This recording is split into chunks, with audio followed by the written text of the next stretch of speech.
Welcome back to Edgework here on the Hammer Betting Network. It is Friday, February 17th. We got 5 games on the schedule tonight.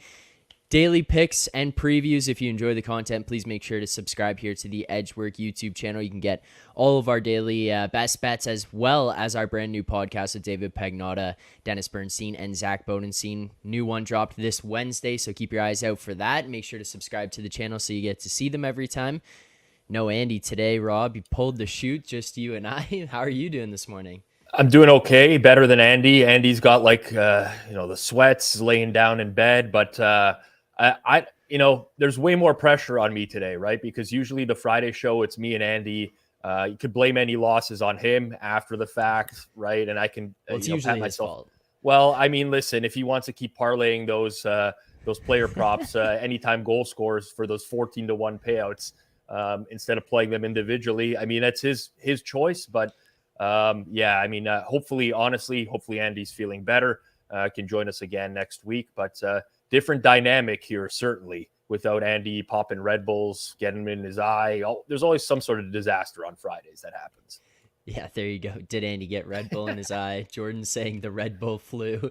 Yep. Yeah, but Andy can't make it. So, yes, you're right. Hopefully Andy feels better. But just you and I today, we'll break down the 5 games, go into some of our best bets that we got here. I know today's going to be a little different. We're going to have some player props mixed in a little bit more than sides and totals as we've seen over the past couple of days. But I actually didn't even check yesterday how we did. I think we went 2-1 on the day. Yeah. Florida Panthers win, St. Louis win, and then we got smoked with the Flyers against Seattle. But happens. It happens. I caught the show yesterday. I was on the Panthers last night, which was a nice win.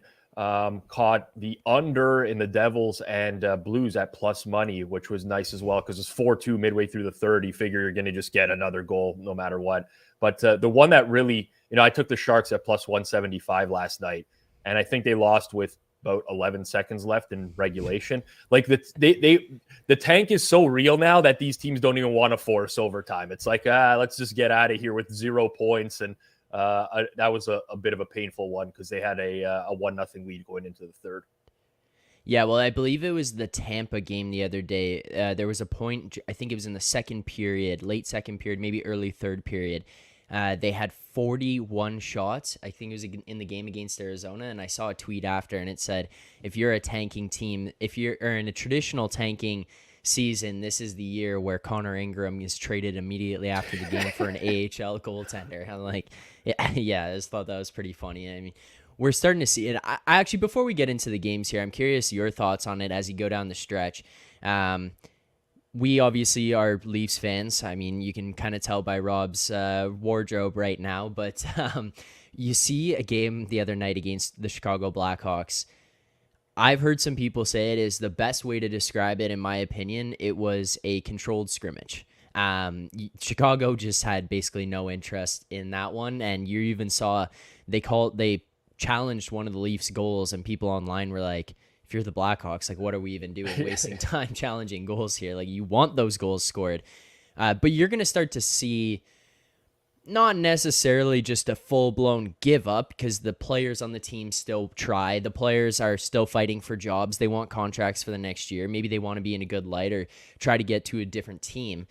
But you are going to see some of these teams that are very bad start to dress players who aren't NHL players in the traditional sense. I mean, even look at Montreal. They're sitting out half of their lineup.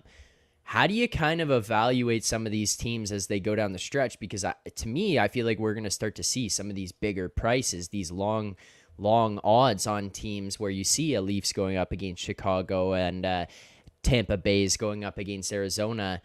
Is there just a certain point where you just got to look at some of those numbers that pop up and just say, like, all right, this is too far. Like, these are guys competing for jobs. This is an NHL game in a regular season. Like, this is just too much. So years ago, when I first started betting the NHL professionally, probably 6 or 7 years ago, my unit scale or my ROI over the course of the season used to look the exact same way, which was, I'd start off slow, and then December, January, February, just uphill, and post-trade deadline, just downhill. And what I found is, it was kind of a cyclical thing every year. I'm like, I'm getting killed post-trade deadline every time. And it's because I was mostly betting these big underdogs, saying that, feeling that these lines were inflated, getting these dogs at plus 400 because of, I'm like, players still want to win. They're still going to play these games hard. And I got killed doing that every year. And then eventually learned that, well, post-trade deadline, it's very different. You have to apply some sort of motivational factor for the teams that are still in playoff races versus those that aren't. That's just happening earlier now in the NHL. It's not the trade deadline that signals that. It's much earlier. Like, look at the bottom of the Western Conference, right? There's 5 teams that are an absolute joke. And Gary Bettman got like a lot of grief for saying that there's no tanking in the NHL. I do somewhat agree with him in the sense that, like, teams are probably not going out there and intentionally trying to lose, but you do get to a point in the season now where there's a lot of these teams, like you said, Zach, it's like, let's just see what we have in this young player. Like, maybe a veteran takes a couple of days off. Why are we going to run this guy into the ground? So it's not like an inherent trying to lose, but the team has gotten to a point where they know that they have nothing to play for in terms of making the playoffs. So we already start to see these huge prices, right? Like, look at tonight, for example, but it would be so rare to see a team at this point in the season plus 240 on home ice, like Anaheim is against LA tonight. It's Yeah. it's mid-February. So there may not be tanking in the sense of like throwing the games, but definitely we are at a point here where, I mean, on a nightly basis, at least it's not quite to the level of the NBA, or teams just give, all their star players the night off. Yeah. But it's pretty ugly with some of these teams. Oh, well, I'm even looking at this right now. You're looking at Chicago going to play Ottawa. Chicago plus 240. Like, Yep. it's not that astronomical, but I mean, I guess Ottawa is at home in that situation, but it's still, But you're right though. Like you have like Mads Sugard is probably playing in net tonight for Ottawa, yeah. right? He's played in a couple of games and he looks competent, but who's going to go like, are you rushing to bet Ottawa minus 275 with Mads Sugard in net? Like, what? I wish there was a little bit more parity and more competitive balance, and you didn't have it yet this much because, I mean, there's obviously opportunity whenever there's uncertainty in the NHL, but I don't know, it just puts a damper on. Like, you look ahead to the next day's games, right? And you're looking and you're like, you see the board and it's 4 of the 5 games are minus 200 favorites. And you're like, oh God, like what an ugly card. You don't really want to bet that type of stuff, but it is what it is. I mean, this is the new NHL. I mean, even for Connor Bedard, generational talent, even boosting your team's chances a couple percentage points to get that player, it's probably worth it since these teams are going nowhere anyways. So, yeah, it's a little bit unfortunate to have to handicap these types of games regularly, but there are definitely a handful of teams in the league that are way worse at this point in the year than traditionally we would have seen in previous years. And every day I've talked about this on the show before, but I get to look at the standings. I look at them in the morning as you go through and prep for the show and get prep for the games, look at where teams are moving, who they got to catch up to. And one thing that I noticed, and it's honestly insane, but if you look at the Atlantic Division, there's only one team in the Atlantic Division who has a losing record in their last 10. It's the Montreal Canadiens. They're 4-5-1 in their last 10. And then you go over to the Western Conference. That is not the same, essentially, basically from top wild card spot down. The Oilers are 6-1-3, and then outside of that, it's essentially 500 in their last 10 or below 500. And I mean, quickly, I'll just even say like how funny it is if you go look at the standings. It's like you can start with the Oilers and you go down 2-game losing streak, 2-game losing streak, 2-game losing streak, 3-game losing streak. Like these teams in the West, they're just fighting away at trying to move down the standings, even with some of those pocket teams trying to fight into the wild card. Like they just can't get it together. I think the interesting thing about the East is that there's so many teams that are still alive for the wild card. Even teams that you would have never expected, or even Ottawa is still alive for the wild card. And they're probably in the dressing room thinking that they can actually get into the playoffs despite having a horrible first half of the season. Detroit, Buffalo, Washington's now dealing with Ovechkin's absence due to his father passing away. And the teams behind have a lot of games in hand on Washington as well. So I hate the NHL playoff format, but I think it's definitely an interesting wild card race in the East this year. Whereas in the West, there's a race. You'll have one team on the outside looking in, but there's just such a chunk of teams that it's like they're not getting there. They know they're not getting there. They're not even going to try to get there. So it puts a little bit of a damper on it overall, but that's why we bet on the games, right? Make it a little bit more interesting, regardless of whether or not the team has anything to play for. We have something on the line. All right, let's look at the games here tonight. We will start with that Chicago-Ottawa game. We'll go through all of them, just give some opinions on them, even if we don't have maybe a play on it. But the Chicago-Ottawa game, as kind of mentioned here, you're looking at Ottawa minus 250 tonight against the Chicago Blackhawks. Or you could shop around, maybe get that one down if you wanted. You could find it around 260, 270 on some books. But this Ottawa team, 7-3 in their last 10 years, talking about an opportunity to push into the playoffs here. They are on a 2-game win streak. They beat some decent opponents in Calgary 4-3, the Islanders 3-2, 15-12-1 at home. Going to play against a Chicago team that, I mean, I think even just from like a organization standpoint, just the way that they conduct themselves on the ice, maybe they're not giving up, but it's just a little bit of a lackluster team in terms of how they're put together and how they're playing right now. You wouldn't lay the minus 275 on the Sens against Chicago, but is there anything you would maybe even look to play, or like is this just completely stay away spot for you? Yeah, so I have a target in this game of over 6.5. If you can get plus 105 or better, that's kind of the way I would look at it. We don't know who's going to be in net for Chicago yet. It could be Jackson Stauber, who he's been fine, but I eventually think that these young goaltenders, the longer that they play, the more there'll be a scouting report on them, where to beat them. They'll get worse. The other potential option is obviously Mrazek for Chicago, and he's completely cooked, just is not the goalie that he was 3 years ago. But yeah, Sogard against Stauber or Mrazek, it kind of writes itself. Chicago doesn't really want to play any defense anymore. So my target for the over was plus 105. I haven't played anything here yet, but I mean, this is just like the ugly game on the board where, I wouldn't blame you if you wanted to take the Sens on the puck line, get them at plus 100 with the way that they're playing, which is definitely much better at this point. But it's not something that is on my horizon, nor would I use them in parlays. I see Insight in the chat is asking, like, would you use Ottawa in a parlay? Honestly, for me, it's just like I have to feel like I have an edge on that side in order to use them in a parlay, right? I think a lot of people go astray where they're just like, oh, this is a big favorite, I'll just throw them in because they're likely to win. But you still have to think that there's an edge in playing that side. So to each their own, obviously, Insight. Like if you think that there's value on Ottawa, go ahead, throw that into a parlay. But for me, I think the price on the game is right. I'll keep my eye over the day on where the total moves, as it could potentially play the over in this one. All right, I got a goal scorer prop to pitch you. We'll do like an elevator pitch. If you like it, then we'll roll with it. If not, then scrap it and move on. Sure. Brady Tkachuk, anytime goal scorer.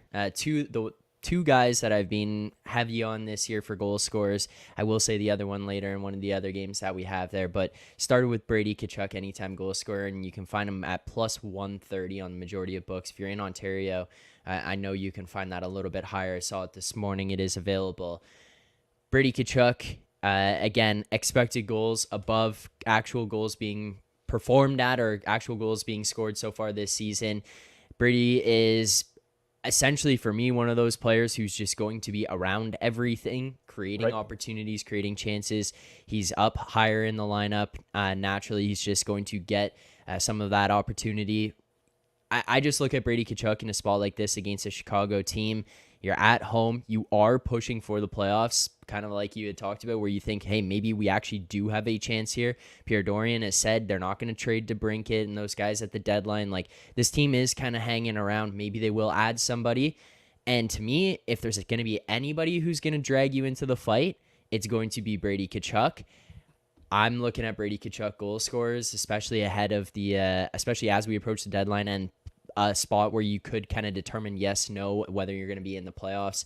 But plus 130 Brady Tkachuk, and I do see like Insight here. This is where I was talking about Patano offering Brady and Stutzla anytime goal Mm-hmm. parlay plus 620. But yes, do shop around for sure. That is where I'm looking. Any thoughts on that? Or Yes. So in the last month of the regular season, of every single player that's playing tonight, so across the 10 teams, Brady Tkachuk has the most individual expected goals of anyone. 8.72 individual expected goals in 10 games. That's higher than Connor McDavid in the same span, in the same amount of games, higher than Joel Eriksson Ek, who's been on fire, Zach Hyman as well, who's been popping a bunch. So I'm good with that. I like the look.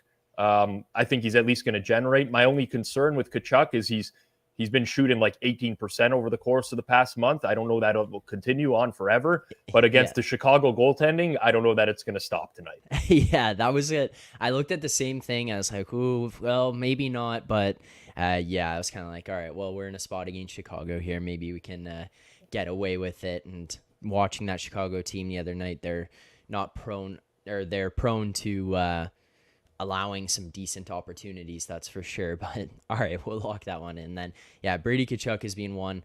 I don't know. I like those guys who kind of get around the net, finding spots with them where they're just kind of in the mix all the time. Those are fun ones for me.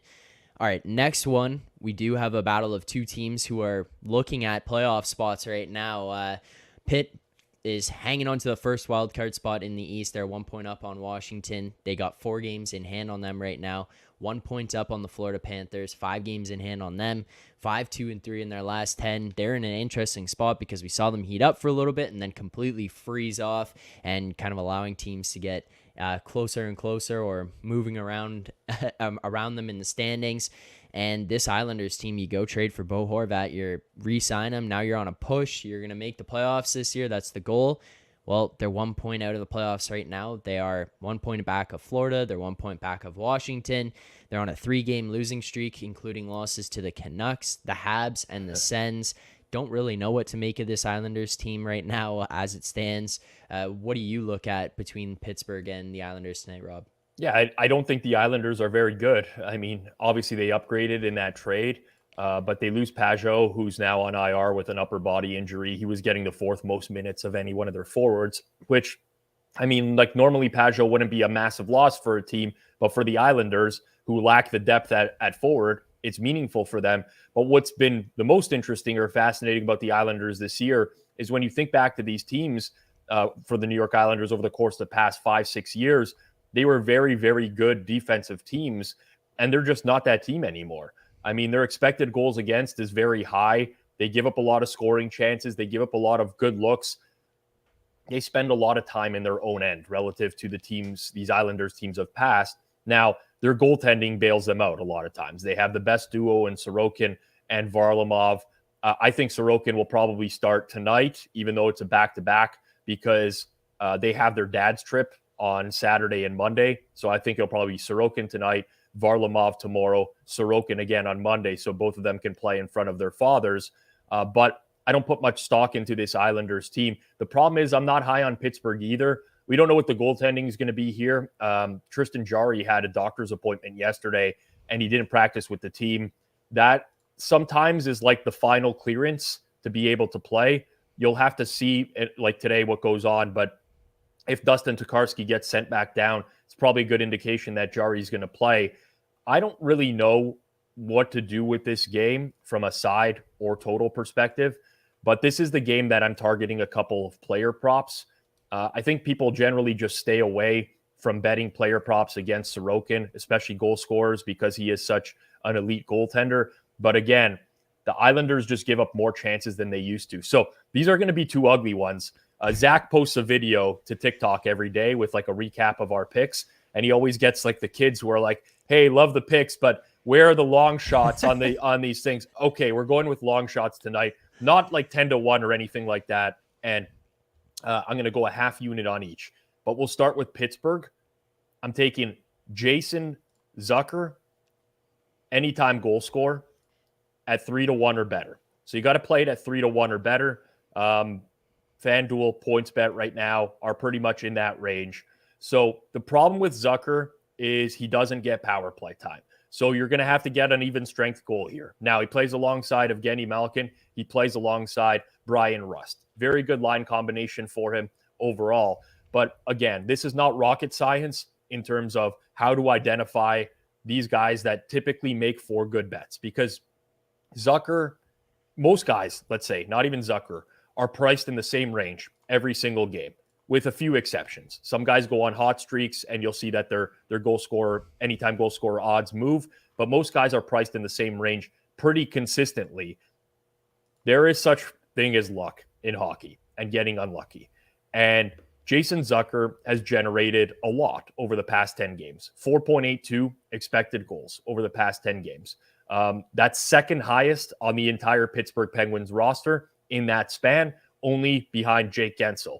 He only has 2 goals to show for him because he's shooting 7% in that span.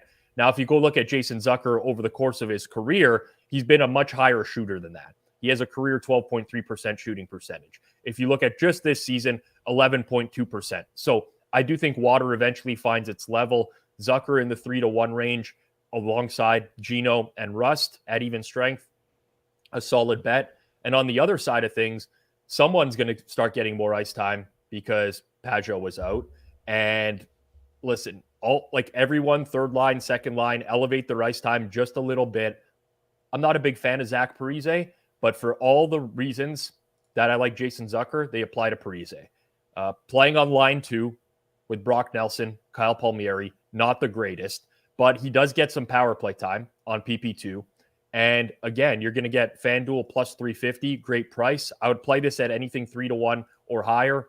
Half unit, nothing crazy. Obviously, these are not likely bets that are going to win, but Parise is in the exact same boat where over the past month or so, generated 4.15 individual expected goals. He's only scored 2. That's because his shooting percentage has been uncharacteristically low when we compare it to his career and to this season. So those are the 2 guys that I've identified today that I think have been a little bit unlucky over an extended period of time.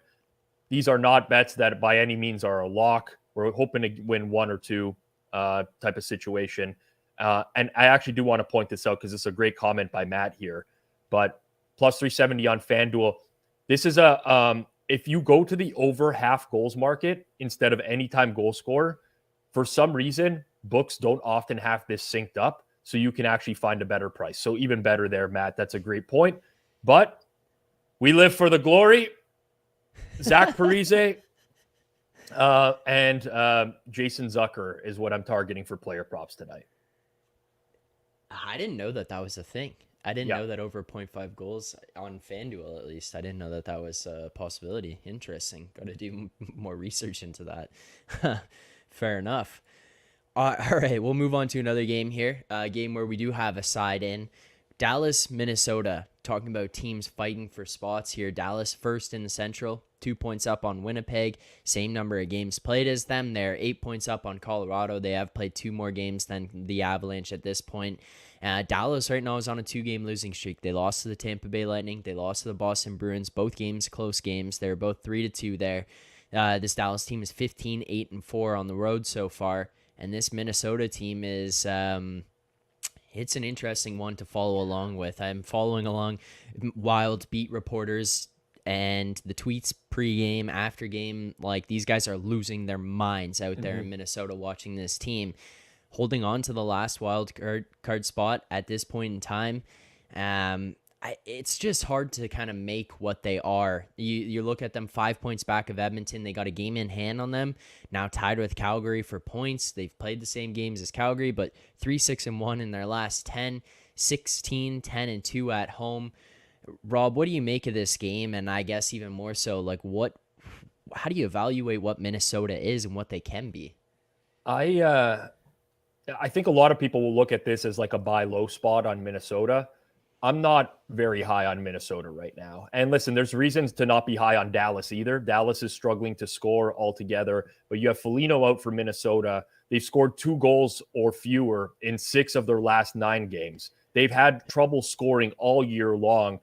And this is not just they've generated a lot of great chances and have trouble scoring. No, they don't generate a ton of shots. They're below average in terms of that. Corsi below average as well. And I wish we were getting Fleury to back Dallas instead of Gustafsson. Gustafsson's been very, very good in his 22 or so starts this year.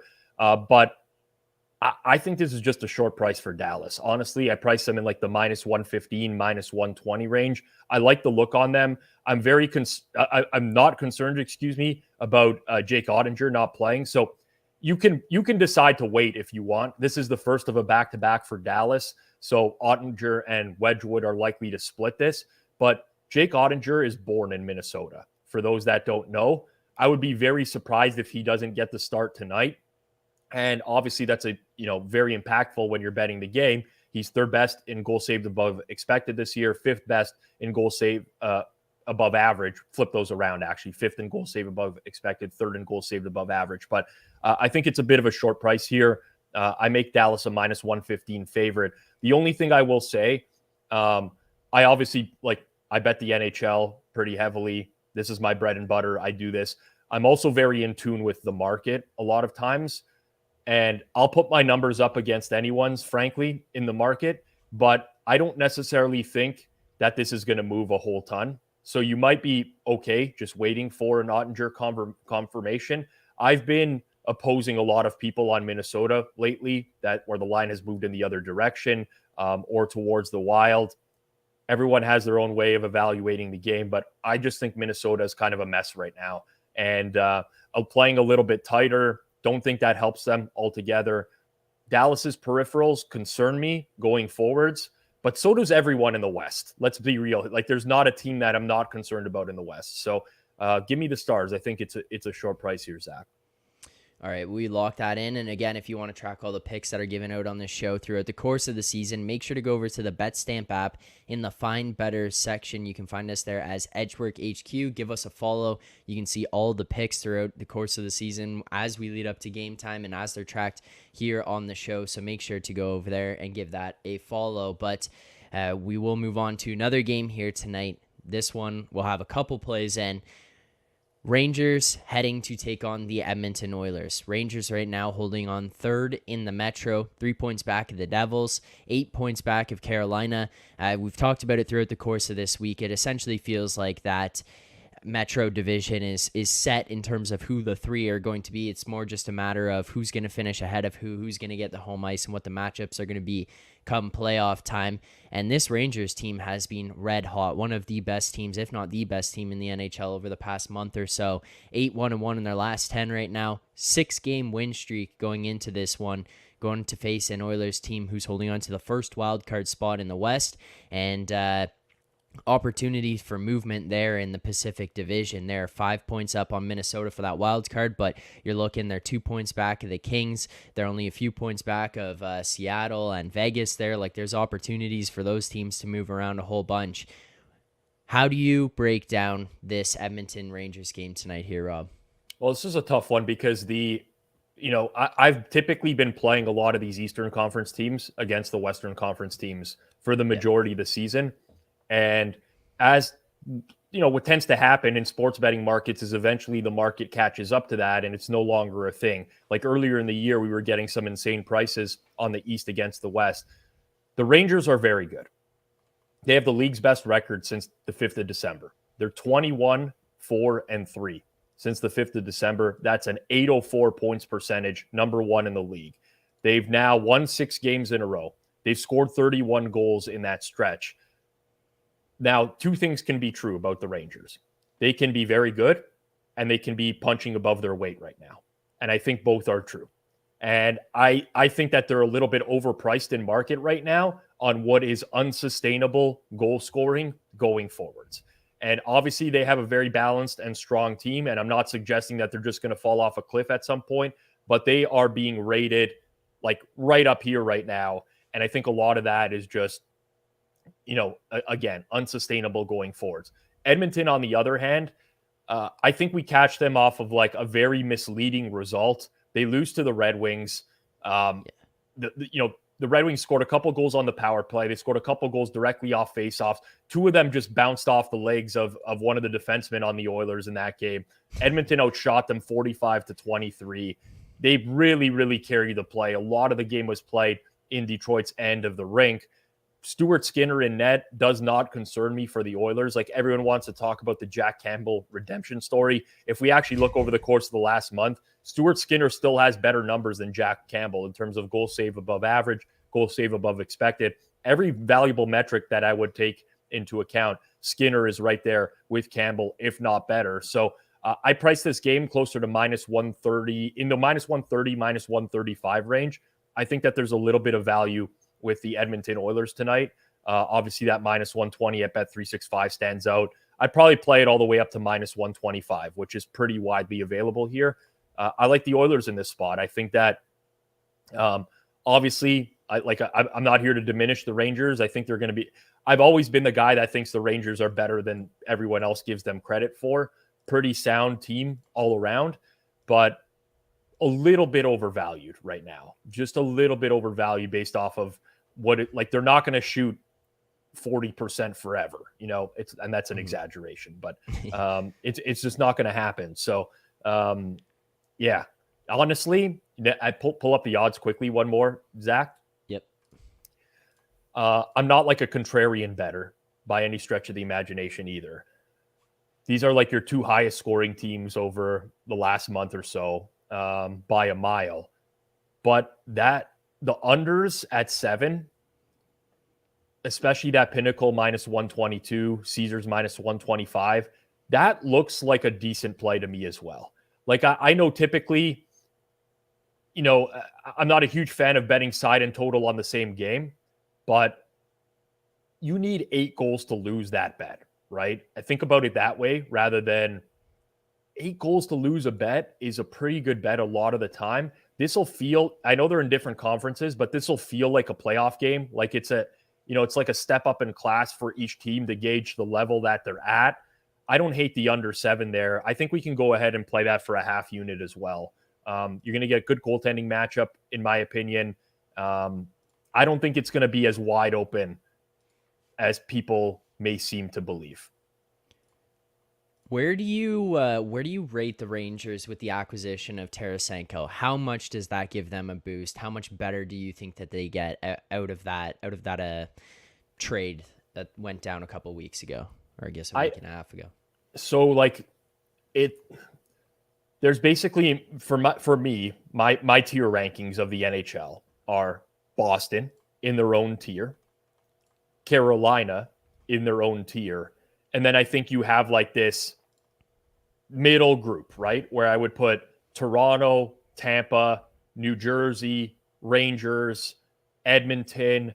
I'd probably throw Colorado in there as well. Dallas is in there, but like kind of falling off. And they're in that tier probably somewhere in the middle. I still think that they're a little bit behind Toronto and Tampa overall, but like it's so marginal that it doesn't even matter. Like, on a neutral, they're probably like a 5-cent underdog to one of those teams or something like that. So I think the Rangers are legit. Like that's a big addition for them. Like it really rounds out their lineup. You look at what they offer now in their top 3 lines, and it's made. He's an impactful player as long as he can stay healthy, which has been the issue with Tarasenko. Gives them just another dynamic weapon. All right, I got a goal scorer in this game, Rob. Okay. And you can let me know what you think. It should support your side of the game, so we'll see there. But Zach Hyman, anytime goal scorer, plus 145. Again, very similar with the expected goals versus goals kind of situation, but he's in a spot where his expected goals is extremely high compared to his actual goals scored. I just think you're in a spot here just from a non-analytical perspective even. You play on the first line with Connor McDavid. You're on the first power play unit. Everything is driven through McDavid, other than, really when Draisaitl's out there, but like the play runs through those two guys. It's dictated by them. The pace is dictated by them. And Zach Hyman is a guy who is always going to be around the play, around the mix, in front of the net. And then you get in a power play situation where you have McDavid and Draisaitl, and you basically got to stand in front and put your stick on the ice. You're going to have an opportunity to score. Now, mind you, he's more skilled than just having to stand in front and put your stick on the ice, but getting rebounds, tips, or just finding backdoor passes from those two guys, I think you're in a good spot.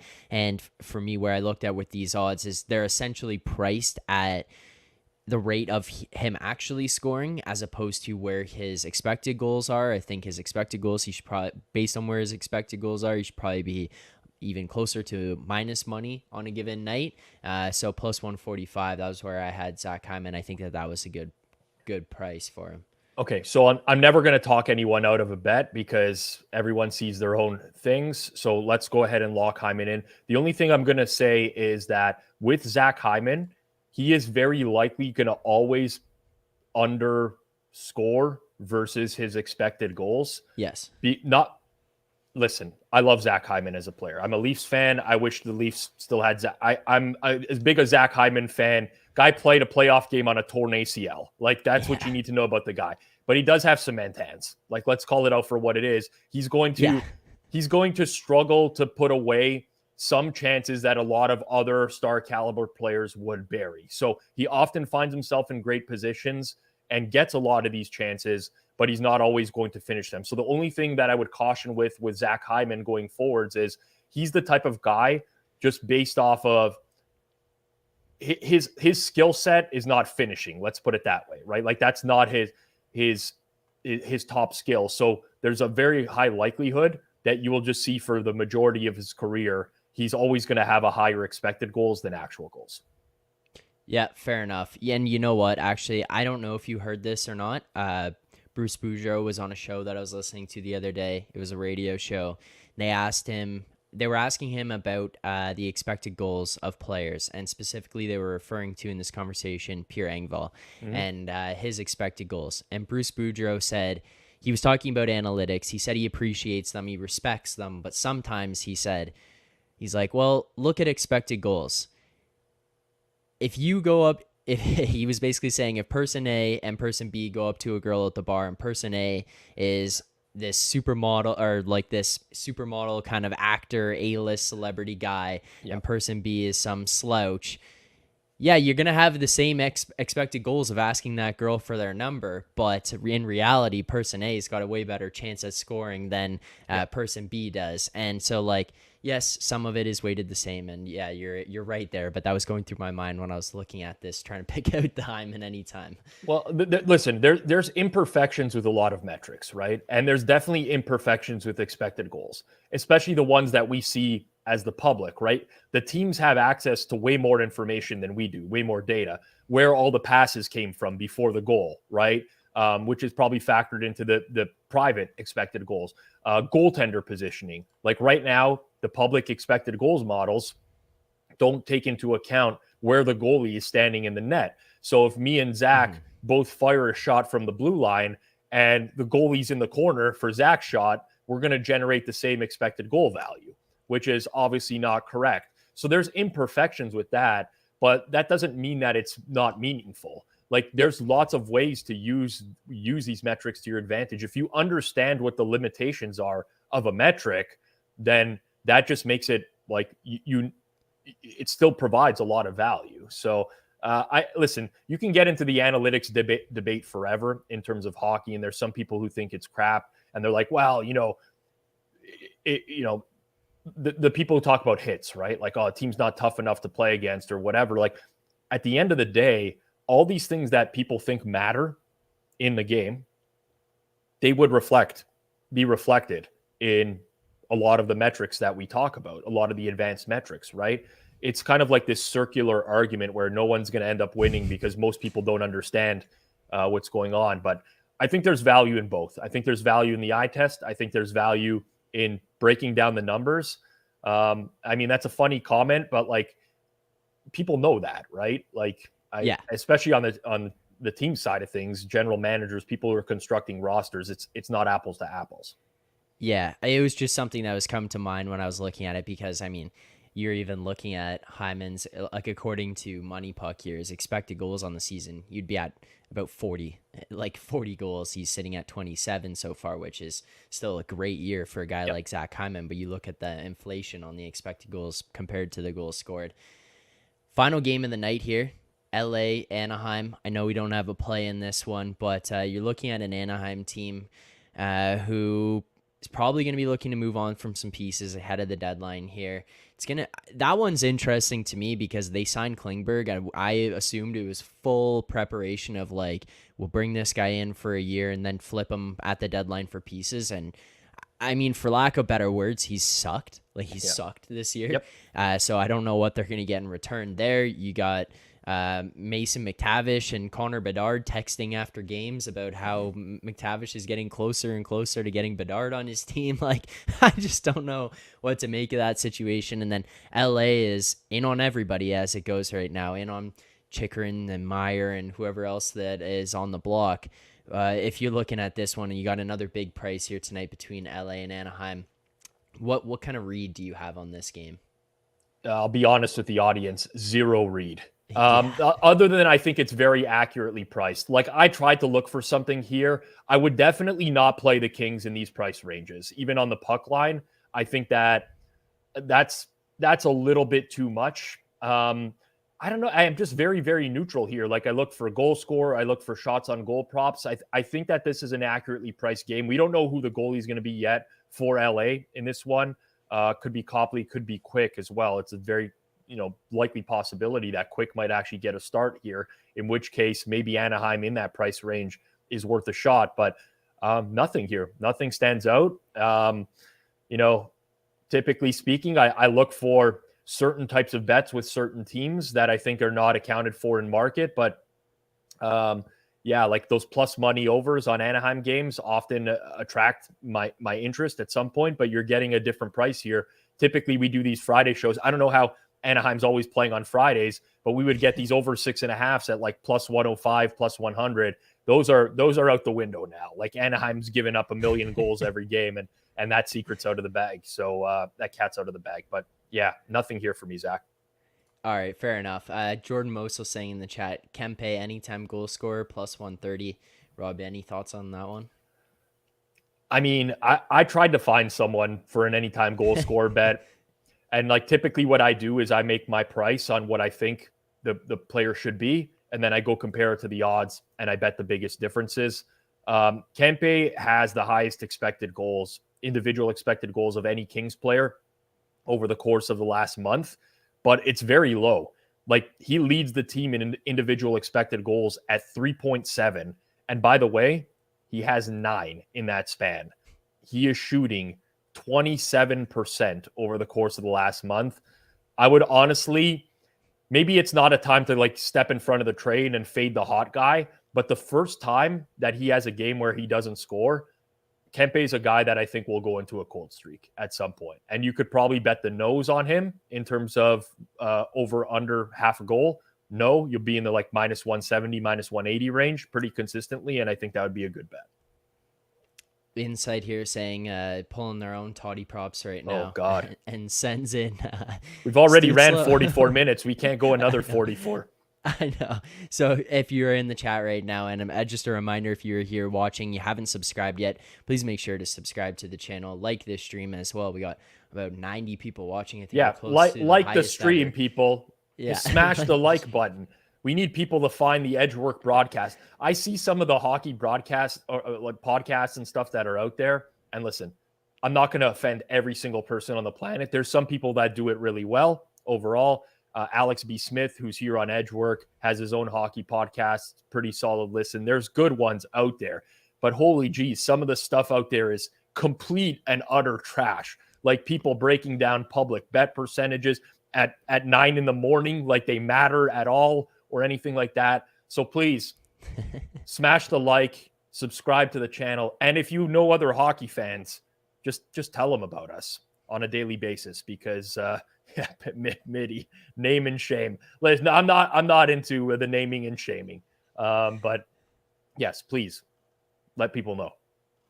Rob, there was a question for you. We'll do the last one before we get out of here. Here it is.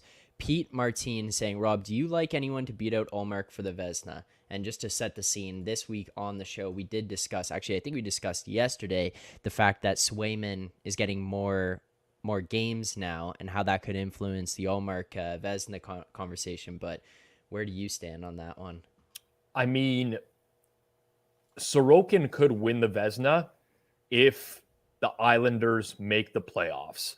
Like Sorokin has had a monster year, like absurd. I'm just pulling up his goal saved above expected right now. 36.8 goal saved above expected in 41 games. He's basically saving almost a goal a game, which is unheard of. This is like territory from Shesterkin last year, I would say. Maybe even better overall in terms of that metric. Ullmark is probably going to win it just by virtue of the fact that Boston is just like running away with things.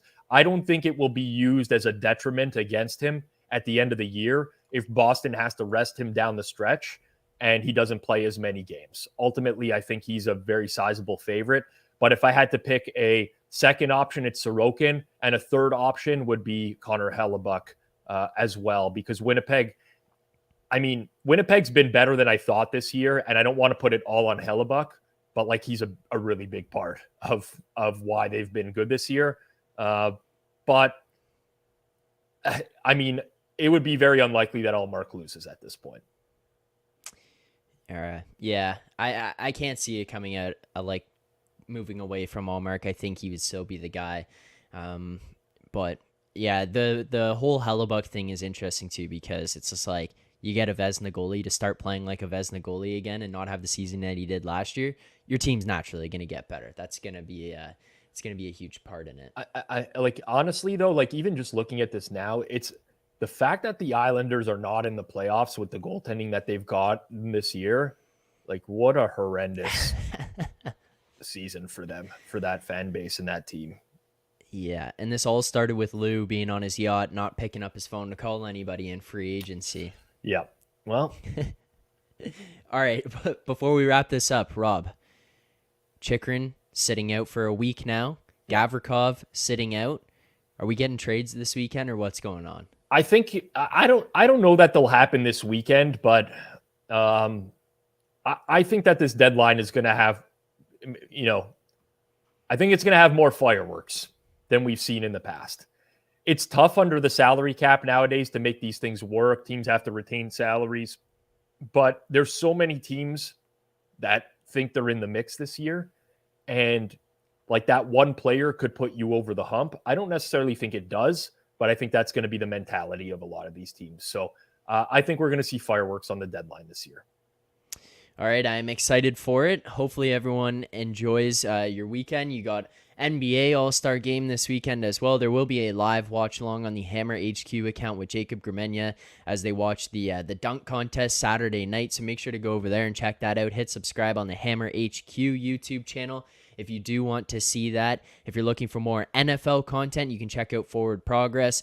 Rob and Fabian Sommer yesterday put out a video, a way too early look ahead at the 2024 Super Bowl. So if you're interested in some value futures bets, make sure to watch that video. You find some insights there. And if you're looking for daily NBA content, check out the Board NBA, where you can find Jacob Gramenya and Pips giving out daily picks there. It's very similar to the Edgework Show here, and it comes on, or it starts after we wrap up here on the Edgework Show. So thank you to everyone who tuned in here today. If you haven't hit subscribe already, please do so. Hit that subscribe button, like this stream. It's very easy to do, takes 2 seconds, helps us out a lot. We greatly appreciate everyone who tuned in. Rob, thank you for your time. Thank you for the insight as always. For everyone watching, we will be back here Monday morning, 10:30 a.m. Eastern time, to go live, breaking down games for that day and giving out our best bets. Good luck this weekend, everyone.